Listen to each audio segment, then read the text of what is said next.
You guys like the background here or what? It is officially football season, and we've got the entire studio all decked out in Miami Dolphins. You see the chair that I'm sitting on, we got Dolphins. We have a Dolphins cloth, which is on the chair. It spreads all around the table here. And we've got all these jerseys. We've got the shirt right there.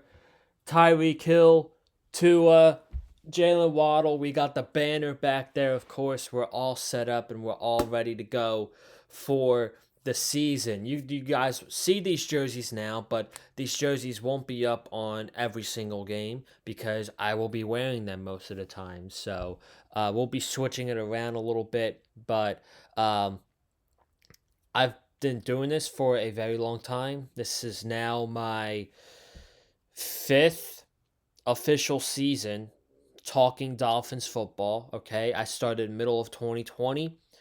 We did the 2021 season, the 2022 season, the 2023 season, the 2024 season, and now it's the 2025 season. And I would say, out of all seasons that I have been uh, talking about the Dolphins, I would say that this right here is possibly the biggest run. I don't know if it's bigger than 2023 because we had so much hopes going into that season. I remember conversations, we were having Super Bowl aspirations. We had just traded for Jalen Ramsey in the offseason. We were coming off nearly beating the Buffalo Bills wild card weekend with a third string quarterback. Like if Skyler lost to the Bills by 3 points in the playoff game, if Tua was in that game, we would have won. So I remember those conversations. And then last year it was, oh, if we weren't plathered with injuries, this team and the falling short. And we signed a lot of veterans last offseason, and we're the oldest team in the NFL. And then Tua gets in concussion week 2, and the season goes to shit. The Dolphins lose to Seattle, who don't score on offense for 2.5 quarters. They lose to the Tennessee Titans at home on a Monday night football game. They lose to the Indianapolis Colts with Anthony Richardson. And then Tua comes back and they lose 2 games by a combined 4 points. And that's your season right there for last year. And now we're going into this season and there are opinions all over the place. There are people saying that the Dolphins' ceiling is 8-9, 9-8 record, which is understandable because that's what the team was last year, and that's how the roster was shaped up to be this year. So if you were one of those people that's saying the ceiling for this team is 8-9, 9-8, I'm not going to argue against that with you. But there are fans out there, and so-called experts saying this team is going to be in last place. They're going to be a 4-win team, top 5 draft pick. Everything's getting blown up. And I'm sorry, I just think that is such unrealistic expectations for this team because the only way they're getting 4 to 6 wins is if Tua gets a really, really bad injury and they just shut him down for the season. That's the only way this team is going to be, that bad. I just don't see it. If he stays healthy, we will get, we're going to get to that, but I just think that's really unrealistic expectations for the team. And then there's some people saying that, the homers and the biased people saying that the Dolphins are going to be 11-6 and they're going to host a playoff game potentially and they're going to win a playoff game. I would not go that far, my friends. I would not go that far in saying the Dolphins are going to be back to what they were 2 years ago, and they are going to, um, be a force to be reckoned with. That's what they were in two years ago. you know, until we got figured out by teams like Kansas City and the Ravens and the Tennessee Titans.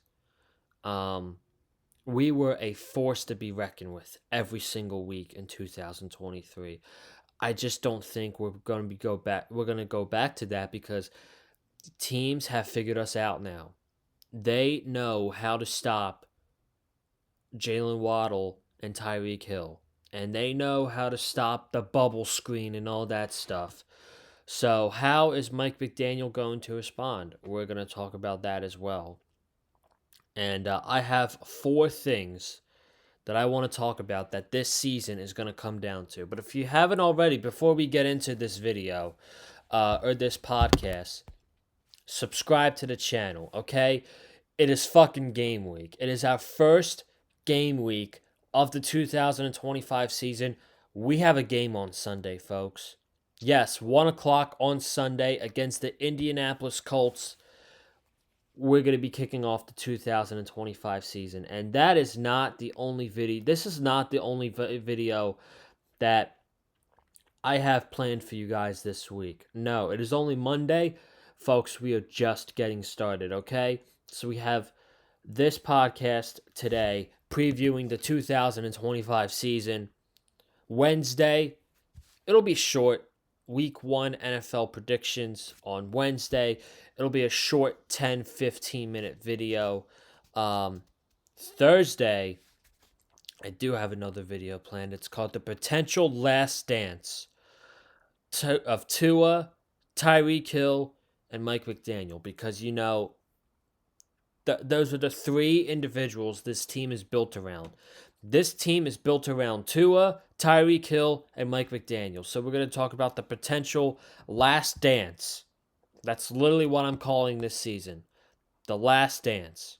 Because if shit doesn't go well, it's over. Mike McDaniel's not going to be the head coach of this team. Tyreek will be traded at the deadline or in the offseason.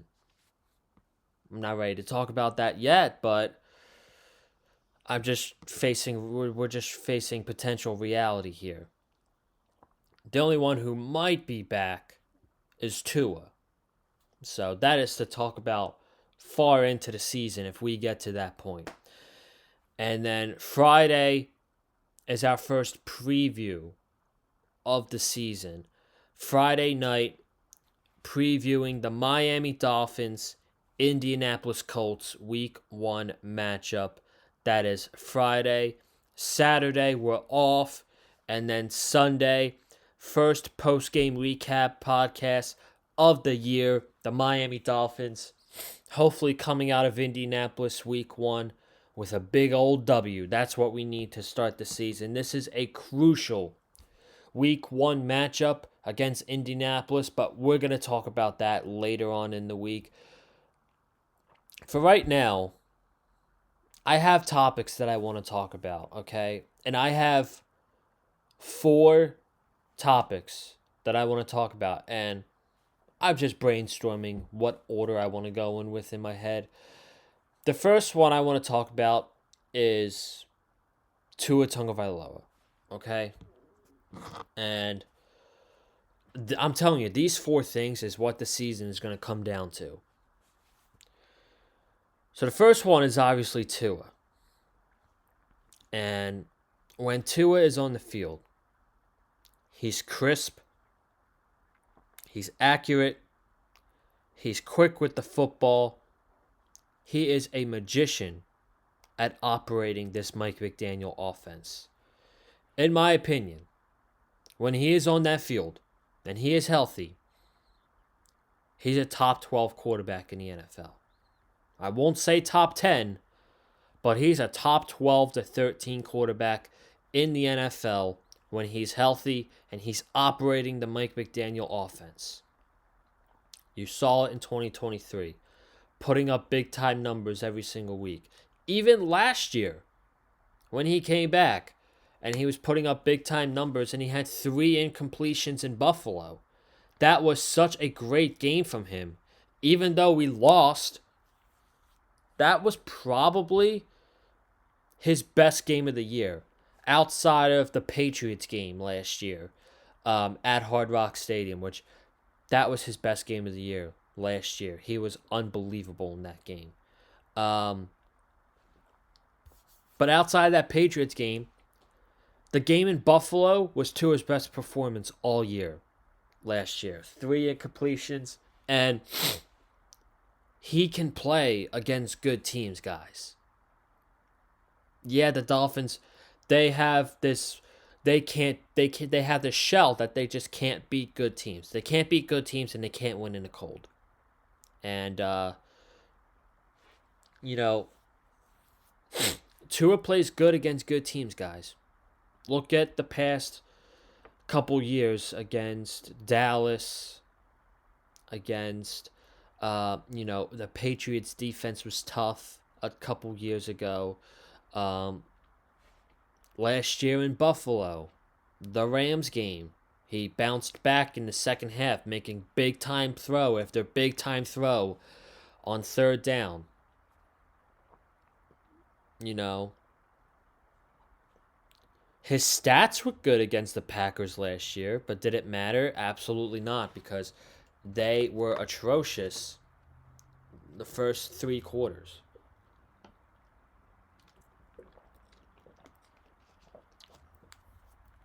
So when he's on the field, he's a top 12 quarterback in the NFL. The problem is, and we all know this, his health. Every single year he's been in the NFL, he's dealt with an injury. 2020, he was dealing with the thumb, and he got benched for a couple games, and then they brung Ryan Fitzpatrick in for him. 2021, it was the ribs. It was the ribs. The second week against Buffalo, he was out for about 3 games. And I don't think the Dolphins won any of those 3 games. And then 2022, this is when the whole concussion dilemma started. He had 3 concussions in 1 year. And you can't tell me otherwise that he did not have a concussion against Buffalo. He did. He got up and he was losing his balance. He got a concussion in that game. And then they trotted him out there against Cincinnati on a Thursday night, and that's obviously when he got his head slammed onto the turf and he did the crossing of the fingers and he got stretchered out. And we were like, we may never see him again this season. And he's back a couple weeks later against the Pittsburgh Steelers on Sunday night. I was there at that Steelers game, but that concussion against Cincinnati, that's fucking the scariest thing I've ever seen watching a football game, ever. I was completely grossed out, and my mind wasn't even on the game. My mind was just on the health of Tua. I did not care whether or not we won or lost that game. I just cared about the safety of my quarterback. And he got another one Christmas Day against the Green Bay Packers. And then he can't play the rest of the season. We go with Skylar Thompson in the playoffs in Buffalo, and we lose 34-31. So he got 3 concussions in 1 year in the 2022 season. And then the 2023 season, he played all 17 games. He played all 17 games. The Dolphins went 11-6. That was the year that they blew a 3-game lead in the division with 5 weeks to go. That's unheard of unless you're the Miami Dolphins. And they blowed that game against the Tennessee Titans up 27-13 with 2 minutes to go. And they lose. And then they beat Dallas to clinch the playoffs. They get absolutely throttled by the Baltimore Ravens. They lose to the Buffalo Bills, the last game of the regular season for the Bills to win the AFC East. And then they go to Kansas City, where they're literally playing in the frozen tundra in -4-degree weather, And that's really when this narrative came out that they're soft, they're not a physical football team, they're finesse because they went to Kansas City. And folks, they looked like they didn't even want to be there. It was a fucking playoff game. They looked like they didn't even want to be there. They just wanted to go home. And you couldn't have given the Kansas City Chiefs a better matchup that night because the Dolphins were going into that game banged up. They just blew a 3-game lead in division with 5 weeks to go. And they are a team from South Florida playing in these horrible temperatures. So you could not have given Kansas City a better matchup that year. And then last year, we all know what happens. He doesn't slide. He goes head first right into Damar Hamlin. He's stiff as a board, and he gets another concussion. And he's out 4 games. They put him on IR, and you deal with the circus of Skylar Thompson, Tim Boyle, and Tyler Huntley, and that's your season. Right there, that's your season. We could have won all the games that we did late in the year, but then when it came to the matter the most, in the big games against the Packers and the Texans, what happened? He poops the bed. Tua poops the bed. I don't care about his 300 passing yards against the Packers. He looked atrocious the first 3 quarters of that game. So, could he be playing for his job this year? Potentially. I don't want to say yes because, I love Tua. And Tua has been my favorite quarterback that I've ever watched in my life. And I just can't see a world where this guy is not the quarterback for the Miami Dolphins in the future. So, the biggest thing, dude, is he's got to stay healthy this year, 100%. He's got to play 15 to 17 games for this team to have a chance. If he gets hurt, God forbid, he gets hurt, even if it's a football-related injury, like an injury that most players get, if he gets hurt and he's out for an extended time, we're fucked. We're fucked because then we have to turn to Zach Wilson. And Zach Wilson, he played okay in preseason, but do you trust Zach Wilson? I know I don't. I sure as hell do not trust Zach Wilson if we have to turn to him late in the season or whenever Tua gets hurt. So, that's the biggest thing, man.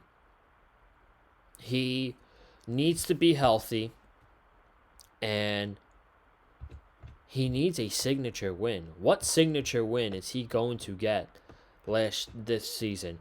I guess he got it last year against the Rams, but let's be real. We were 2-6 going into that game. That meant nothing. We were 3-6. We didn't even end up making the playoffs. That was not a signature win for Tua last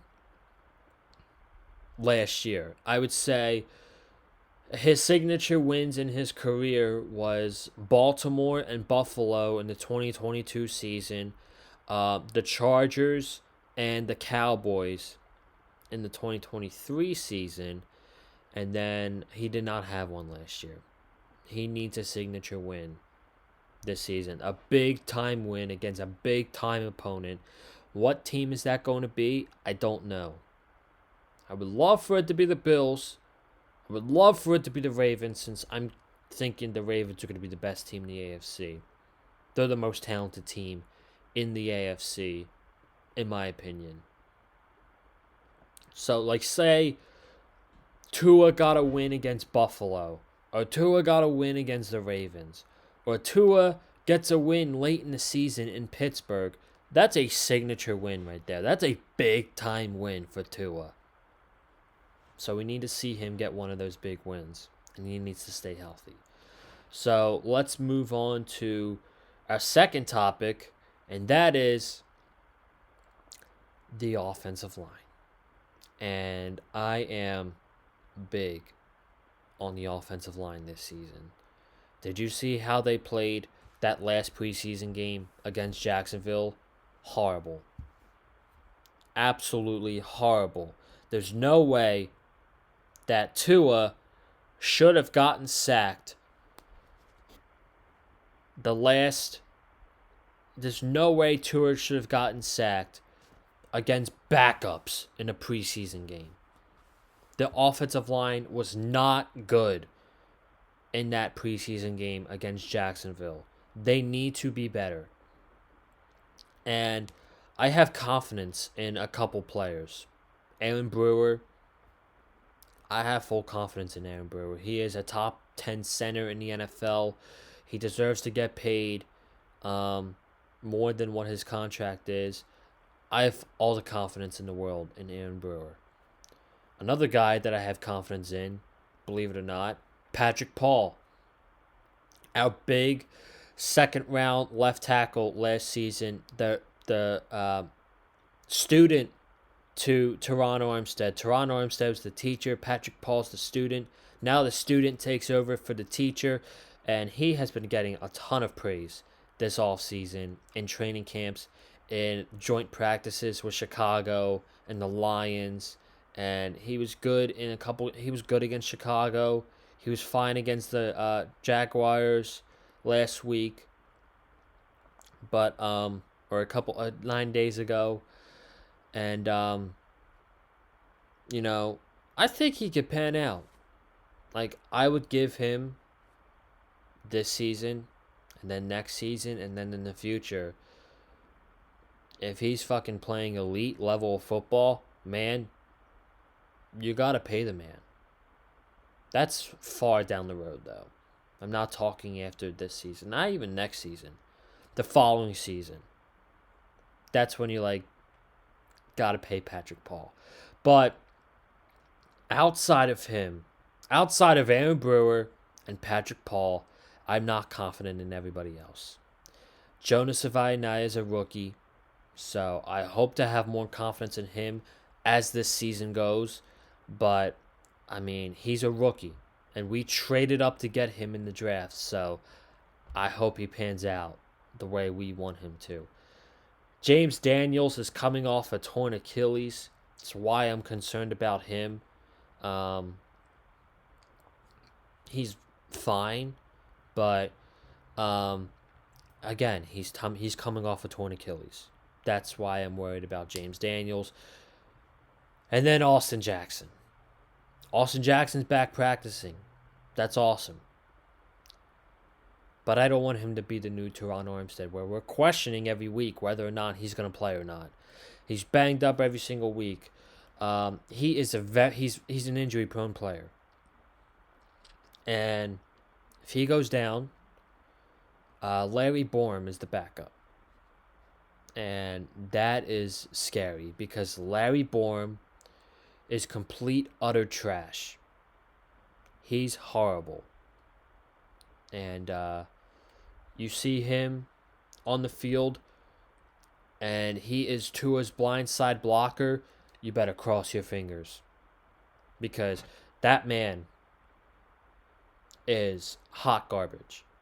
A part of the worst offensive line in the NFL last year with the Chicago Bears. And it was just not good. I'm sorry, it was not good. But this team did bring in Kendall Lamb for more depth. Kendall Lamb knows the offense.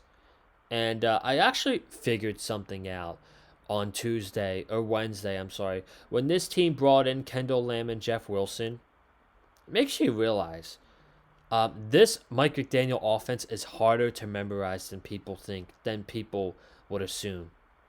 Because they brought in Kendall Lamb for offensive line depth, and they need Jeff Wilson to the practice squad because they're looking for guys who know the offense. And when it comes to Jeff Wilson knows this offense. And they're looking for guys who are going to come in and they're going to get reps week 1. So Jeff Wilson is going to come in. He's going to get elevated to the 53-man roster, and he's going to get reps week 1. Kendall Lamb knows the offense. So if anything happens to Patrick Paul, God, I hope not. Knock on wood, folks. He might be the most important player on this offensive line. Him and Aaron Brewer. If something happens to Patrick Paul, we're screwed. We're screwed. But the biggest worry about this offensive line is the depth, the backups. Liam Eichenberg, we don't know when he's going to get back, but he's not good. Larry Borum is complete trash. Trash. Kendall Lamb, solid.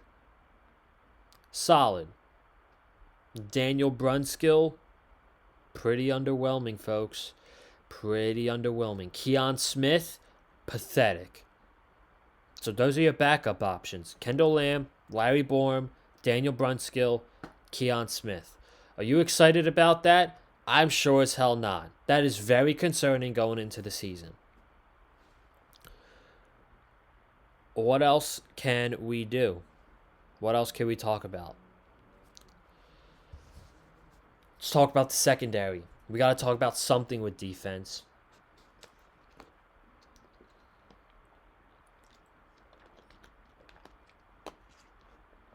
The secondary is concerning, of course. We're going to talk about that all season, unless it somehow gets better. But I will say, obviously outside of Kader Kohu, we are getting healthy. We're getting healthier with the secondary. And Ashton Davis is back practicing, so that's good. Whether or not I think he should start, he hasn't practiced since July. So I think Afatu Melifanu should be starting week 1 for the Dolphins. But you look at the secondary, they tried. But I'm still not sure if it's good or not. They have Rasul Douglas. They brought in last week. And Mike McDaniel said you don't... I'm pretty sure he's going to be a starter. Him and Jack Jones are going to be splitting reps. But they needed Rasul Douglas. They tried to get him all off season. And I said it last week, and I'll say it again. That 1 year, $3 million offer, that was what was on the table the whole time. No one was willing to pay Rasul Douglas, so he took it. But they got Rasul Douglas. They got Jack Jones. They claimed Juju Brents from the Indianapolis Colts last week. Minka Fitzpatrick and the Jalen Ramsey trade was absolutely massive. Big time stuff. Jason Marshall is your slot corner. 5th round pick out of Florida. And they like his size. So right now, the starting secondary is... You have your safeties of Minka Fitzpatrick and Afatu Melifanu. And you have your outside corners, Rasul Douglas and Storm Duck. And your nickel is Jason Marshall.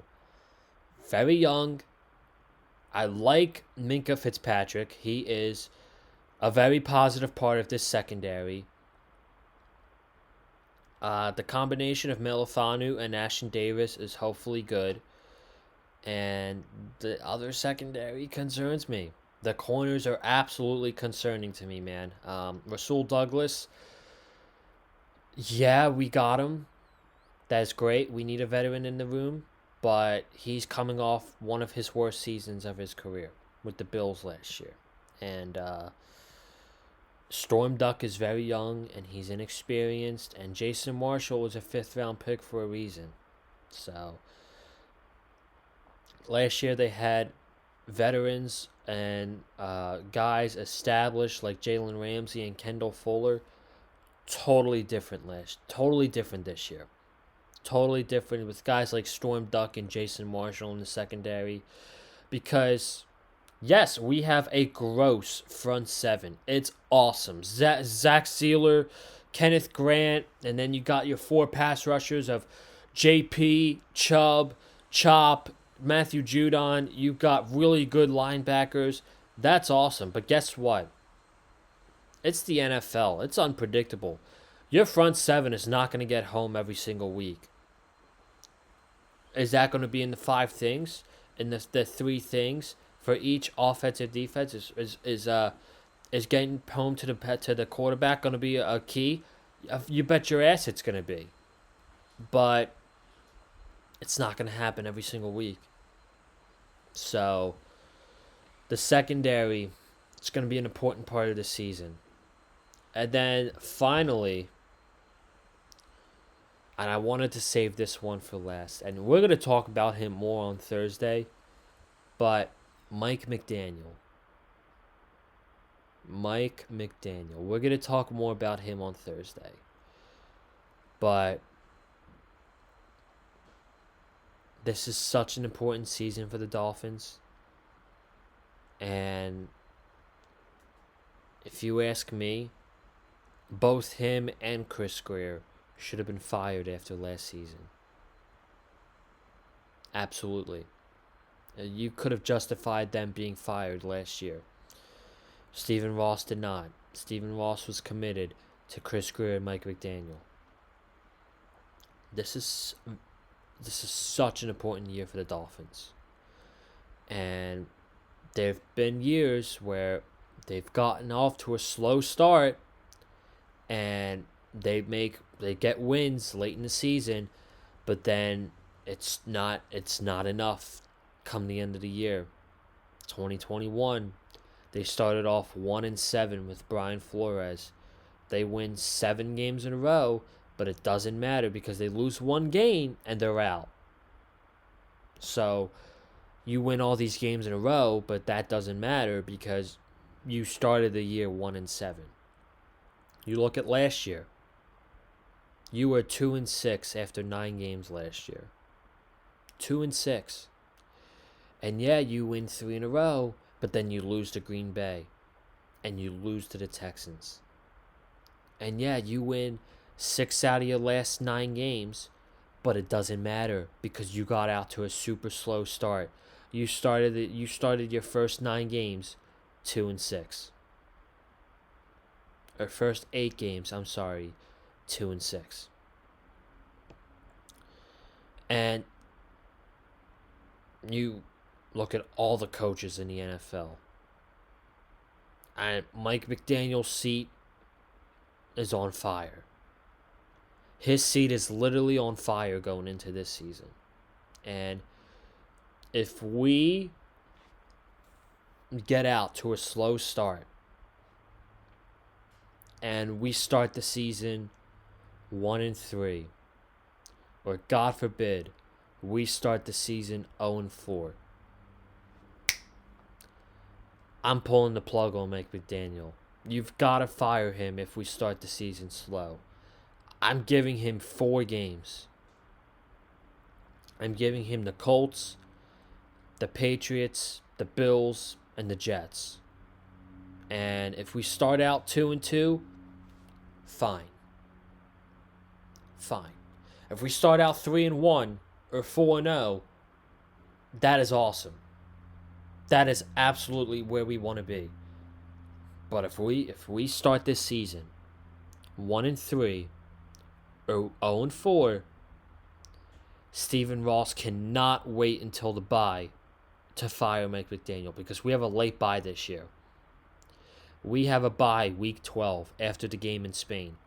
So Stephen Ross cannot wait to fire Mike McDaniel until after the bye because the season's going to be over by then. So it's like, what's the point? So that's all I'm going to talk about with Mike McDaniel today because I have a plethora of things that I want to talk about when it comes to Mike McDaniel, and I'm saving that for Thursday. I'm saving that for Thursday's video. So before we get out of here, we're going to run through these games. Opponent by opponent. We're not going to talk too long about it because, That's why we have previews. That's what Fridays are for. Or Tuesdays if we're playing on Thursday night. That's what we have Tuesdays and Fridays for, folks. So, let's start with this Indianapolis Colts, week 1. Such a crucial game. If this team is going to compete for a playoff spot, or they're going to be a playoff team this year, you've got to go into Indianapolis week 1, and you've got to beat the Indianapolis Colts. They're giving you... The football gods have given the Miami Dolphins Daniel Jones week 1. And we know what type of quarterback Daniel Jones is. He is not accurate. He's overthrowing the football. He takes sacks. He turns the football over. And the last time the Dolphins played Daniel Jones, he got sacked 6 times. Or 6.5 times, one of them. But, they're old on defense too. They've got old players on defense that we need to take advantage of. And this is going to be a game that you need to win, because I don't care what the Vegas sports books say, that the Colts are favored over the Dolphins. The Dolphins are a better team than the Colts. Way better team. On offense and defense. Maybe not defense, but offense, they have a better offense than the Colts. So, such a crucial game. This is probably, I don't know if it's more crucial than the Chargers game a couple years ago when we had them week 1, but this is such a huge game for the Dolphins.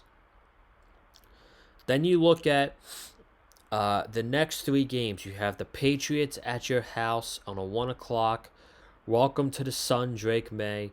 You have the Buffalo Bills on a short week on Thursday night. That's going to be a tough game. And then you have week 4, the Jets on Monday Night Football, where you are going to be wearing your all-black rivalry uniforms.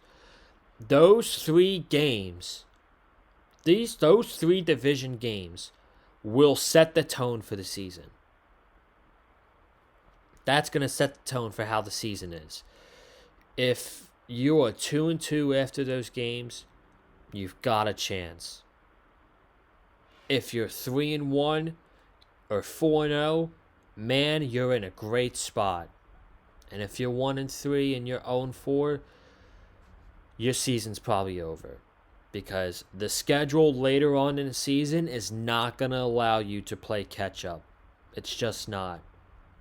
So, let's continue with the month of October.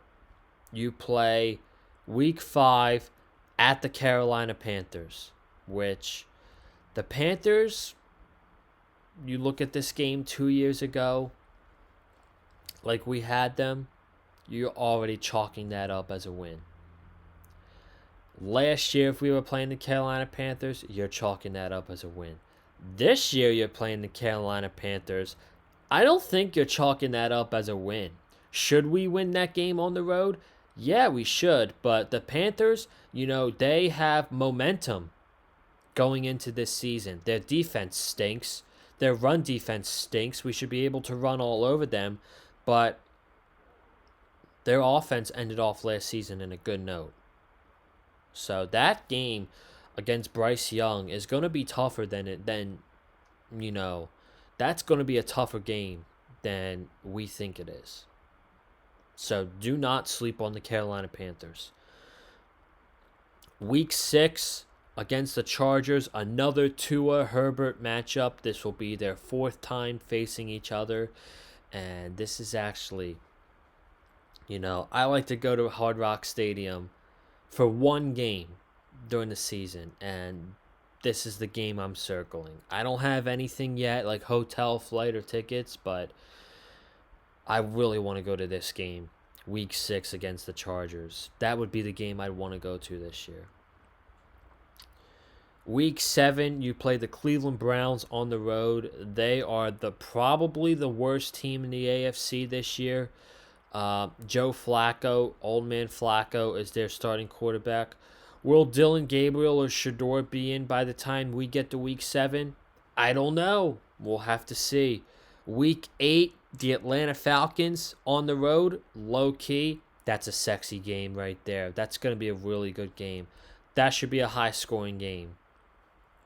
So, that matchup, week 8 against the Atlanta Falcons, that's a sexy matchup right there. Then we get to this brutal 3-game stretch. Brutal. Week 9.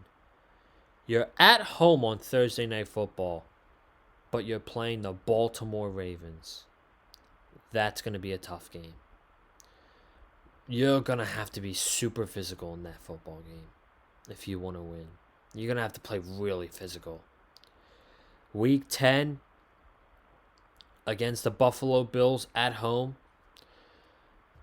Come on. I'm not saying the Dolphins are going to beat the Bills until I'm proven otherwise. So, that's that. And then week 11 in Madrid, Spain against the Washington Commanders.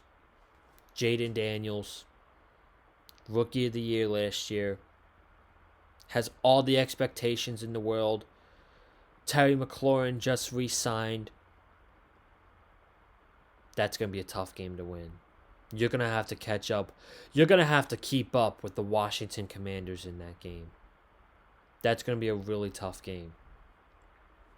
And then, like I said earlier, you have a late bye this year. Dolphins don't have a bye till week 12. And then you get the bye after the game in Spain. And you have 6 more games. You come off that bye, and you're playing the New Orleans Saints at home. That's the worst team in the league this year. You better absolutely mop the floor with the Saints coming off that bye. I don't care who their quarterback is. It could be Spencer Rattler. It could be Tyler Shuck. It could be some nobody off the street. You better fucking destroy the Saints that game. And then these are your 2 back-to-back cold weather games in December. At the Jets at MetLife Stadium. That's going to be a cold game.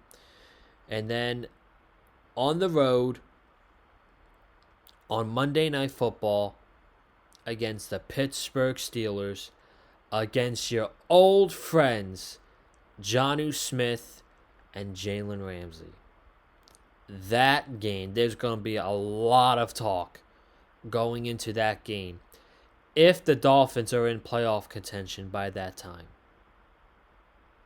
If the Dolphins are in a playoff race at that time, that is going to be such a crucial game. That's going to be such a hyped up game too. If we suck, if we're like 5-8 or 4-9 going into that game, forget about it. 6-7, it's like you're holding on for dear. You're holding on by the tip of your fingers going into that game. And then the following week, you play the Cincinnati Bengals at home on Sunday Night Football. Joe Burrow, Jamar Chase, T. Higgins coming into your house. And that horrible defense. Got to put up points against them. A lot of points against them. Week 17, your last home game against the Tampa Bay Buccaneers. They have a high-powered offense. An elite running back in Bucky Irving. Baker Mayfield has rectified his career in Tampa Bay. He has turned his career around so much in Tampa Bay. Honestly, he could be a top 10 quarterback in the NFL. And then you have elite wide receivers. Mike Evans, Chris Godwin will be back by then. You have Emeka Egbuka, Jalen McMillan, Cade Otton. They have a top 5 wide receiver core in the NFL. No question about it. That's going to be a game where, like, I don't know if our defense is going to if our front seven is going to get home. And, Baker Mayfield's just going to be sitting in the pocket, throwing darts on our secondary. I don't know. And then our last game of the year, Week 18 in Foxborough against the Patriots. You know that's going to be a cold weather game. But will that game even matter? I don't know. So, that's all I got. So, we'll be back Wednesday for week 1 predictions. And this video kickstarts. I mean, I don't count the preseason. This video kickstarts all Dolphins content for the 2025 season. So, this is the start, man. This is the start. So, I'm getting out of here. Thank you all so much for watching. Be sure to subscribe to the Big Fight Fuel channel. Comment down below your expectations for the Miami Dolphins this upcoming season. Everything about Tua. You want to talk about the offensive line. You want to talk about the games that we got this year. You want to talk about the Colts game on Sunday. Go for it, man. Go for it. Hit the like button if you like what you heard from me. And follow me on Twitter at Conlon_Joseph. And on TikTok as well. Conlon_Joseph. All right, guys. Long podcast to start the season. You're going to be getting a lot more of these all throughout the weeks. Week after week after week.